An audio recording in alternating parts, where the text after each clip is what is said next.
Hello friends, நீங்கள் பார்க்குற இந்த ரெயிலிங்க்கு பின்னாடி ஓடுறது தான் நர்மதா ரிவர். நர்மதா ரிவர் 2 மலைக்கு நடுவில் வந்து ஓடுதுங்க. ஒன்று வந்து நீங்கள் பார்க்குறது வந்து விந்தியா ரேஞ்ச், இதுக்கு ஆப்போசிட்டில் நீங்கள் பார்க்க போகிறது சாத்புரா ரேஞ்ச். இங்கே தான் ஸ்டாச்சு ஆஃப் யூனிட்டி வந்து ப்ளேஸ் பண்ணியிருக்காங்க, சர்தார் வல்லபாய் பட்டேலுடைய வேர்ல்ட்ஸ் லார்ஜஸ்ட் ஸ்டாச்சு.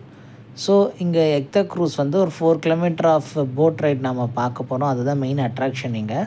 ஸோ இதுதான் வந்து அந்த எக்த்ரா க்ரூஸ் போகக்கூடிய அந்த போட்டுடைய பேக் சைட் வியூ. அந்த ப்ரொப்பலர் தண்ணியை ப்ரொப்பல் பண்ணி போகிறது பாருங்கள். 2 பெரிய ப்ரொப்பலர் எவ்வளோ அழகாக இது வந்து ப்ரொப்பல் பண்ணிட்டு போகிறது. ஸோ இது அப்படியே கண்டினியூஷன் நம்ம என்ன பார்க்க போகிறோன்னா, நம்ம பஸ்ஸு வந்து நம்ம ஸ்டார்டிங்கில் நான் ஒரு ரெயிலிங்ஸ் காட்டினேன் இல்லையா, அங்கேருந்து ஸ்டார்ட் பண்ணி ஒரு இடத்துல வந்து விட்டுடுவாங்க. அது வந்து அமுல் சென்டர் இல்லை எஸ்பிபின்னு சொல்லுவாங்க, ஸ்ரெஷ்ட் பாரத் பவன். ஸோ அங்கேருந்து ஒரு 4 கிலோமீட்டர்ஸு இந்த ரிவரில் அப்படியே வந்து கிராஸ் பண்ணி திரும்பி இந்த சர்தார் பட்டேல் ஸ்டாச்சு கிட்ட வந்து விட்டுடுவாங்க. இந்த ரிவரில் கொஞ்சம் காஷியஸாக இருக்கணும், ஏன்னா இங்கே வந்து க்ரொக்கடைல்ஸ் இருக்குது. ஸோ இந்த வியூ வந்து அப்படியே ரசிச்சிட்டே போகலாம். நம்ம இந்த த்ரூ அவுட் தி ரைட்டு கிட்டத்தட்ட ஒரு 40 மினிட்ஸ் ஆகுதுங்க.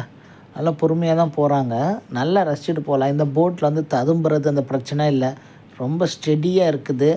எனக்கு தெரிஞ்சு இதில் யாருக்கும் சிசிக்கு வராது.